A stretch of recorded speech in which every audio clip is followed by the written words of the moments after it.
Yang kedua, ada juga orang mati kecelakaan, itu juga mati sebelum waktunya.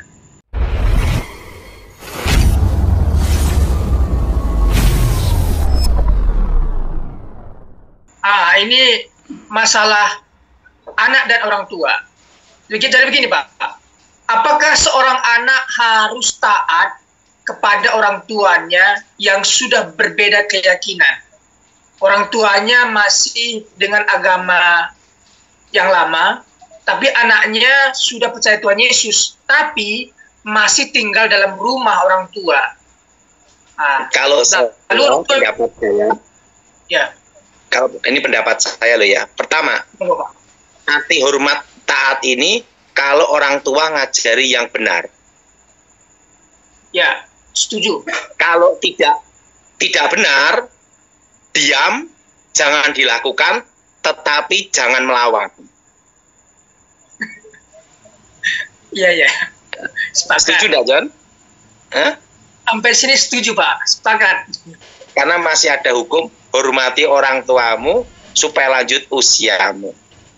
Betul. Gimana pendapatmu, John? Ya, saya sepakat, Pak. Pertanyaannya begini lagi, Pak.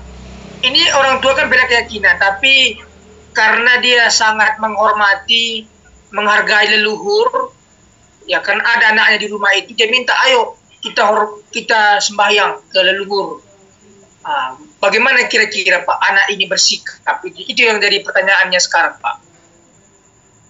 Kita harus hormati leluhur kita itu, nenek moyang kita yang sudah berjasa untuk kita. Gimana?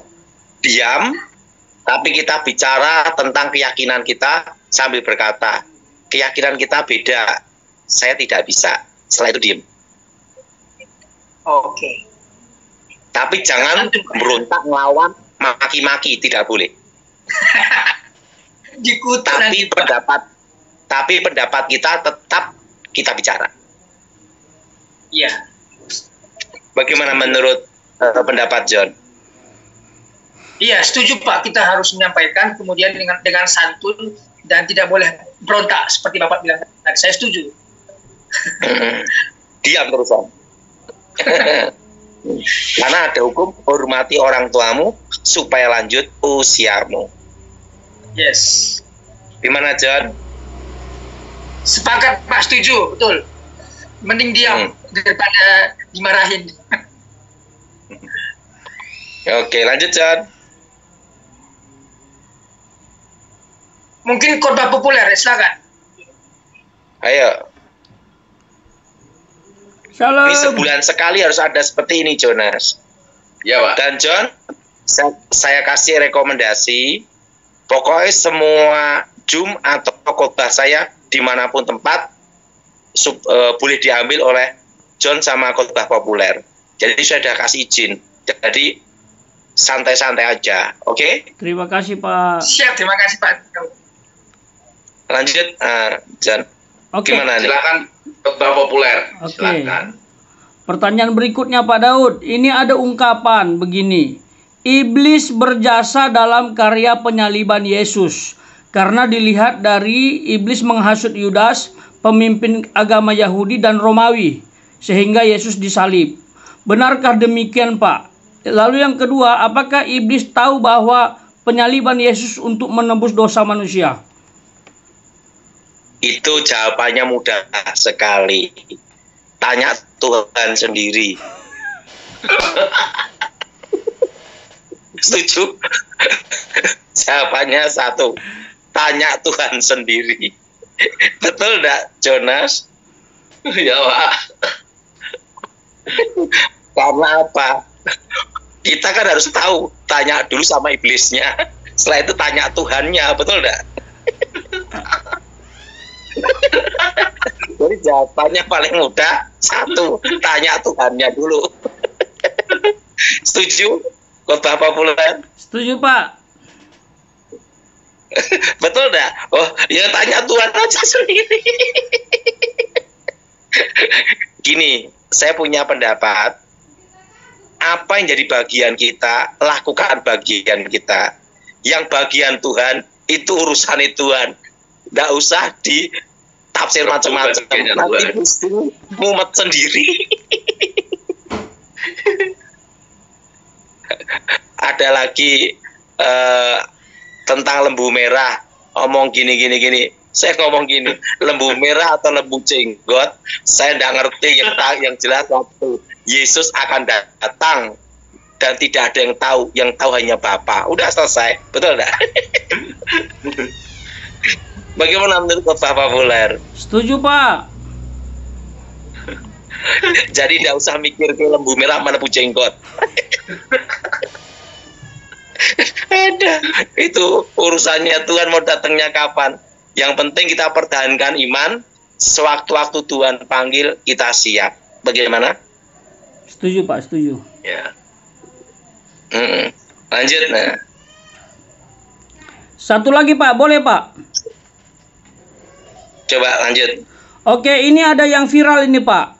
Papa Dali meninggal karena kecelakaan tunggal dan dia artis dan kejadiannya di Bali. Istrinya juga artis. Nah, apakah ini tergolong kematian sebelum waktunya? Nah, kalau betul apa tanda-tanda orang mati sebelum waktunya? Ini berhubungan dengan seseorang. Nah, nanti kita repotnya kena undang-undang ITE, ngasih komentar. Lebih baik tidak usah. Serba susah. Betul enggak? Betul, Pak. Karena dan yang nama pribadi. Betul? Ya. Yang jelas, orang bunuh diri itu mati sebelum waktunya. Yang kedua, ada juga orang mati kecelakaan, itu juga mati sebelum waktunya. Tetapi ke Firdaus atau ke dunia orang mati itu urusannya Tuhan. Dia percaya Yesus atau tidak tergantung imannya, dan itu urusannya Tuhan, bukan urusan kita. Setuju? Setuju, Pak, setuju. Jadi Tuhan mau taruh mana itu urusan Tuhan. Nah, gimana? Kota populer mau tanya apa lagi? Sudah, Pak, sudah. Terima kasih, Pak. Oke, Jonas. Bicara kecelakaan itu, Pak, apakah ada kutuk kecelakaan, Pak? Orang itu ada, memang ada kebanyakan kecelakaan itu ada human error. Kedua, karena ada kutukan darah di tempat kejadian kecelakaan itu, sehingga banyak tempat itu yang sama, banyak yang kecelakaan di tempat yang sama. Oke, itu namanya kutukan darah. Karena ada ini bicara di luar human error ya. Istilahnya orang itu ngebut-ngebut kalau naik motor misalnya. Tapi seringkali dia itu kecelakaan di tempatnya, bukan di tempat yang sama, tempat yang lain. Kecelakaan terus, sial terus kecelakaan. Apakah itu bisa dari kutuk, Pak? Keturunan atau bagaimana, Pak? Bisa terjadi. Tapi harus dilihat dulu ya. Baru kita deteksi dulu, baru kita tahu. Oke. Ya, langsung tanya jawab. Sebulan sekali harus ada acara seperti ini. Siap, Pak Daud. Oke, lanjut, Jonas.